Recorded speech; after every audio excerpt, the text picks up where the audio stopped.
அமைச்ச பிறகு சொல்கிறாங்க, ஏன் டிடி தினகரன் எடப்பாடி பழனிசாமியும் கூட்டணி அமைச்சிட்டாங்களே, என்னையா தவறு? அவர் எங்கள் கட்சியில் இருந்தார், சில கருத்து வேறுபாடு பிரிஞ்சு தனி கட்சி ஆரம்பிச்சிட்டாரு.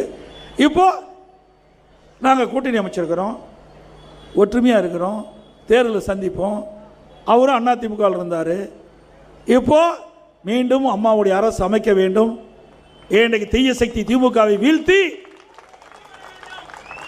அம்மாவுடைய அரசு அமைக்க வேண்டும் என்ற அடிப்படையிலே ஊழலற்ற அரசாங்கம், மக்களது ஆட்சி அகற்ற வேண்டும் என்ற எண்ணமுடைய கட்சியெல்லாம், ஒத்த கருத்துடைய கட்சியெல்லாம் ஒன்றாக சேர வேண்டும் என்ற அடிப்படையில் நாங்கள் கூட்டணி அமைச்சிருக்கிறோம்.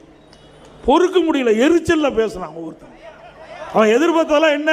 கூட்டணி அமைக்க மாட்டாங்க எடப்பாடி பழனிசாமி, பிஜேபியோட அமைக்க மாட்டார், டிடிவி அவர்களோட அமைக்க மாட்டாங்க, பிஎம்கோட அமைக்க மாட்டாங்கன்னா எல்லா கூட்டணியும் அமைஞ்சிட்டுது. அதனால் இப்படி பேசுகிறார். இன்றைக்கு கூட வைகோ பேசியிருக்கார், எடப்பாடி என்னை பற்றி பேசியிருக்காரு. திரு வைகோ அவர்களே, உங்களுடைய வயது முதிர்ந்தவர், உங்களை பேசுவது அவ்வளோ பொருத்தமாக இருக்கா, இருந்தாலும் பேசித்தான் ஆக வேண்டும். ஏன்னா எல்லாமே பத்திரிகை ஊடகத்தில் வந்தால் அதுக்கு பதில் சொல்ல வேணும்ல. நீங்கள் பேசாத பேச்சா திமுக பற்றியும் திரு கருணாநிதி பற்றியும் திரு ஸ்டாலினை பற்றியும் என்னென்னலாம் திட்டுனீங்க, எல்லாமே எங்களுக்கு ஆதாரமாக இருக்குது. அவ்வளோ மோசமாக பேசிட்டு அங்கே போய் கொத்தடிமையாக இருக்கிறீங்க.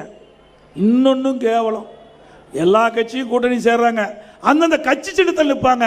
ஆனால் வைகோ மட்டும் திமுக சின்னத்தில் நிற்கிறாரு. ஆனால் வைகோ கட்சின்னு சொல்கிறார்.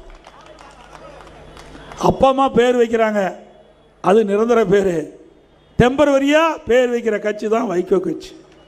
ஏங்க, இவர் கட்சியால், இவருடைய கட்சி நிர்வாகிய திமுக சின்னத்தில் போய் நிற்க வச்சா அது எந்த கட்சின்னு சொல்லுவாங்க? அதுவும் எந்த கட்சியில் போட்டிட்டாலும் அந்த உறுப்பினர் அட்டை இருக்க வேணும். இந்த வைகோ அவருடைய கட்சியில் இருக்கின்றவர்கள் திமுகவோட கூட்டணி வச்சு திமுக சின்னத்தில்னா திமுக உறுப்பினர் அட்டை பெற்றிருந்தால் தான் அது செல்லும். இப்பெல்லாம் வச்சுக்கிட்டு எங்களை பற்றி விமர்சனம் செய்கிறீங்களே. உங்களுடைய மகன் அவர்கள் நாடாளுமன்ற தேர்தலில் திருச்சியில் எப்படியெல்லாம் அழுதார் நாட்டு மக்களுக்கே தெரியும். நான் திமுக சின்னத்தில் நிற்கவே மாட்டேன், சுயேட்சை சின்னத்தில் நிற்பேன், கதறி அடம் பிடிச்சு பிறகு சுயேட்சை சின்னத்தில் நின்னார். இதெல்லாம் வரலாறு மறந்து நீங்கள் பேசாதீங்க.